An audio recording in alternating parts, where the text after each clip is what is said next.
సాయిరామ్. సమర్థ సద్గురు సాయినాథ్ మహారాజ్కి జై.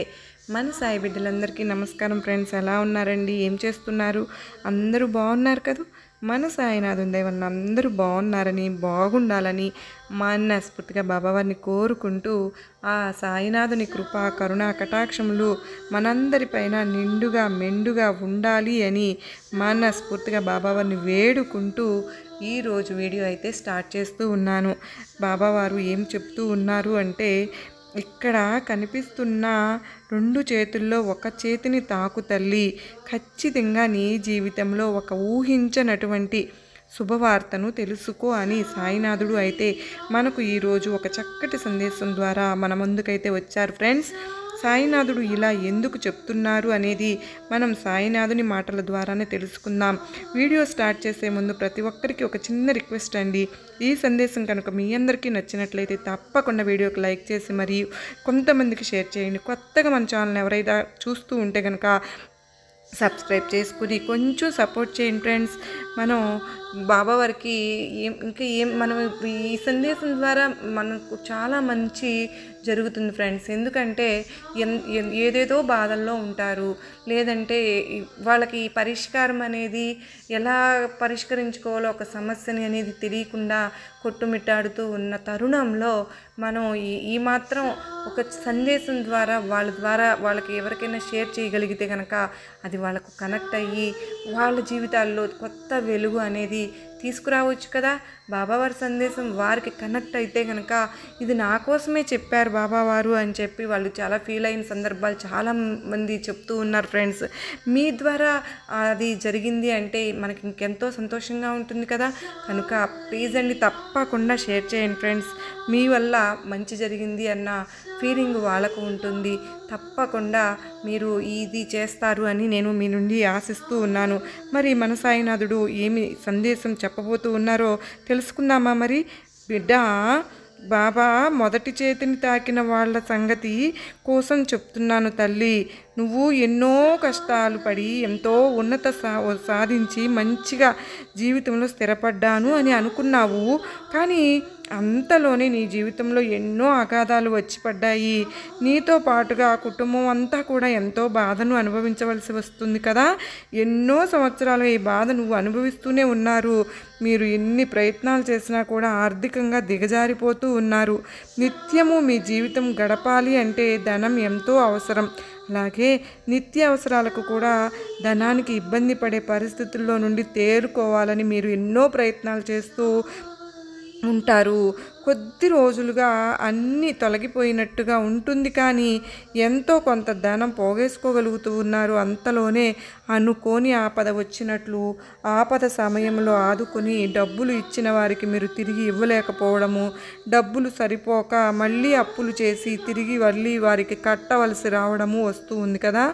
ఇలాగా ఒకరి దగ్గర తీసుకుని ఇంకొకరికి అప్పు తీర్చడము అన్నదే తప్ప మీరు సంపాదించి అప్పులన్నీ తీర్చి ప్రశాంతంగా ఉండడం అన్నది ఇప్పటి వరకు జరగలేదు.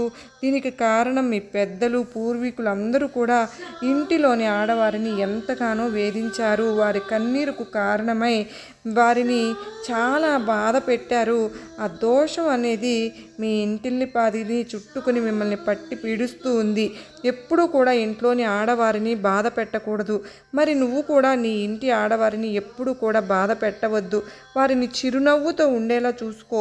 వారు కన్నీరు కార్చడం అనేది అసలు ఇంటికి మంచిది కాదు. ఎప్పుడు కూడా వాళ్ళు సంతోషంగా ఉంటేనే ఇంట్లో సంతోషంగా ఉంటారు. అయితే ఇప్పటికే చాలా దోషం నుంచి తప్పించుకోవడానికి పరిహారం నీకు ఒకటి చెప్తాను. ఆ పరిహారం కనుక చక్కగా నువ్వు చేసుకుంటే, ఇంట్లో వాళ్ళందరూ కూడా చక్కగా చేసుకుంటే ఆ దోషం అనేది పోవడానికి నేను చెప్పే ఈ పరిహారం జాగ్రత్తగా మసలుకుంటే ఎంతో ప్రశాంతంగా ఉంటుంది. అదేంటో చెప్తాను, శ్రద్ధగా వినండి. మీరు ఏదైనా సరే గుడికి వెళ్ళినప్పుడు అక్కడ గోమాత ఉంటుంది కదా, ఆ గోమాత చుట్టూ మీరు 9 కానీ 11 కానీ ప్రదక్షిణలు చేసి గోమాతకు ఒక బెల్లం ముక్క తినిపించి రండి. ఖచ్చితంగా మీకు మీ సమస్యకు పరిష్కారం ఉన్నా సరే, మీకు ఎలాంటి నరదిష్టి ఉన్నా కూడా, ఎలాంటి అప్పుల సమస్యలు కానీ, ఏ విధమైన సమస్యలు ఉన్నా కూడా మీకు అంతా కూడా మంచే జరుగుతుంది అని మొదటి చేయిని తాకిన వారి కోసం సాయినాథుడు అయితే ఈరోజు ఒక చక్కటి సందేశం ద్వారా మనకు ముందుకైతే వచ్చారనమాట. నెక్స్ట్ వచ్చేసి రెండవ చేతిని తాకిన వాళ్ళ కోసం సాయినాథుడు ఇస్తున్నటువంటి సందేశం. ఎప్పుడు కూడా నా సందేశాలను వింటూ ఉన్నావు కదమ్మా, నా దగ్గర నీకు సందేశం వచ్చిందంటేనే నువ్వు అనుకున్నవన్నీ జరుగుతాయని అర్థం. నీ మనసులో ఒక అభిష్టం ఉంది, ఆ అభిష్టాన్ని ఎప్పుడు సిద్ధిస్తుందా అని నువ్వు ఎదురు చూస్తూ ఉన్నావు. అదేమిటో తెలుసుకుంటావా? మరి ఏమిటి? ఎప్పుడు నేను బాబాకి చెప్పుకోలేదు కదా, బాబాకి ఎలా తెలిసింది అని అనుకుంటున్నావు కదా తల్లి. నాకు నువ్వు చెప్తేనే నీ సంగతులన్నీ తెలుస్తాయా? చెప్పు. మీరు ఏం చేస్తున్నా, ఎలా మసులుకుంటున్నారో అన్నీ నా కనుసైగల్లోనే నాకు జరుగుతాయి తల్లి. నాకు తెలియని విషయం అంటూ ఏదీ ఉండదు. నువ్వు నాకు విన్నవించుకోకపోయినా నీ మనసులో ఉన్న సంతోషమైనా సరే, బాధ అయినా, కోరిక ఏదైనా సరే ఇట్టే నేను గ్రహించగలను. అయితే నీకున్న ఈ కోరిక ఏమిటో చెప్పనా తల్లి? నీకు ఏది ఉన్నా సరే నాకు అన్నీ కూడా తెలుస్తాయి. నీ మనసులో ఉన్న సంతోషమైనా సరే, బాధ అయినా ఈ బాబాకు అన్నీ తెలుస్తాయని మరి నీకు తెలుసా? బాబా వారికి చెప్పిన ప్రతి విషయం కూడా నేను చెప్తూనే ఉన్నాను కదా. నా కష్టాలన్నీ తీరడం లేదే అని నువ్వు ఎప్పటికీ అలా అనుకోవద్దు. ఎప్పుడు బాబాకి చెప్పుకోలేదు కదా, బాబాకు ఎలా తెలిసింది? ఎప్పుడు కూడా నువ్వు అలా అనుకోవద్దు. అన్నీ కూడా నాకు తెలుస్తూ ఉంటాయి. నీ బాధలు, నీ కష్టాలు, నీ సంతోషాలు, నీ కష్ట నష్టాలు అన్నీ కూడా నాకు తెలుసమ్మా. అయితే నీకున్న ఒక కోరిక ఏమిటో చెప్తానని చెప్పాను కదా. నీకు ఒక పుణ్యక్షేత్రం దర్శించుకోవాలని, అక్కడ భగవంతుడిని దర్శించుకోవాలని, తీర్థ ప్రసాదాలు స్వీకరించాలని ఎంతో కోరికతో ఉన్నావు. అది ఎన్నాళ్ళ నుండో నీ మనస్సులో ఉంది. నిజమే కదా. ఎప్పుడూ కూడా భగవంతుడి సన్నిధానానికి, భగవంతుని దర్శనానికి వెళ్ళాలంటే ఆయన ఆజ్ఞ ఉండాలి. మరి అది లేకనే ఇప్పటి వరకు నేను వెళ్ళలేకపోయాను అని అనుకుంటున్నావు కదమ్మా. అది నిజమే తల్లి. భగవంతుడి దర్శనం చేసుకోవడానికి వెళ్ళాలి అంటే ఆ భగవంతుని ఆజ్ఞానుసారమే జరుగుతుంది. నీకు ఆయన దర్శన భాగ్యం కలిగే అదృష్టం వచ్చినప్పుడు నువ్వు ఎటువంటి ఏర్పాట్లు చేసుకోకుండానే అన్నీ కూడా వాటికి అవి అమరిపోతాయి. బిడ్డ, నువ్వు అనుకోకుండానే వెళ్ళాలనుకున్న పుణ్యక్షేత్రానికి వెళ్ళి దర్శన భాగ్యం కల్పించుకుంటావు. ఏది జరగాలన్నా సమయం అనుకూలంగా ఉండాలిగా. మనం ఎంతగా ప్రయత్నించినా, పరుగులు పెట్టినా నష్టపోతాం తప్ప ఏ విధమైన లాభము అనేదే ఉండదు. నేను అంతా పరుగులు పెట్టేవారిని ఆపుతాను. ఎందుకంటే నా బిడ్డలు నష్టపోవడం నాకు ఇష్టం ఉండదు. కనుక నేను ఎప్పుడు నా బిడ్డలను మంచి కోరుతాను. నువ్వు ఇలా కూడా అనుకుంటున్నావు కదా, అతి తొందరలోనే నువ్వు ఏ పుణ్యక్షేత్రానికి అయితే వెళ్ళాలి అని అనుకుంటున్నావో ఖచ్చితంగా నీకు నేను చెప్తాను. ఈ సమస్యలన్నీ ఎంత త్వరగా తొలగిపోతే అంత త్వరగా నేను అన్ని పుణ్యక్షేత్రాలను దర్శించుకుని రావాలి. అక్కడ భగవంతుని దర్శనం కళ్ళారా చేసుకుని ఆనందపడాలి. అక్కడ తీర్థప్రసాదాలు స్వీకరించి, ఇది నీ మనసులో ఉన్న బలమైన కోరిక అని నాకు తెలుసు. నువ్వు కోరుకుంటున్నట్లే నీకు అంత మంచి జరుగుతుంది. నువ్వు ఏ పుణ్యక్షేత్రంలో పాటు నీ మనసులో ఎక్కడెక్కడికి వెళ్ళాలని నువ్వు కోరుకుంటున్నావో అన్ని పుణ్యక్షేత్రాలు వెళ్ళి చూసి రాగలుగుతావు.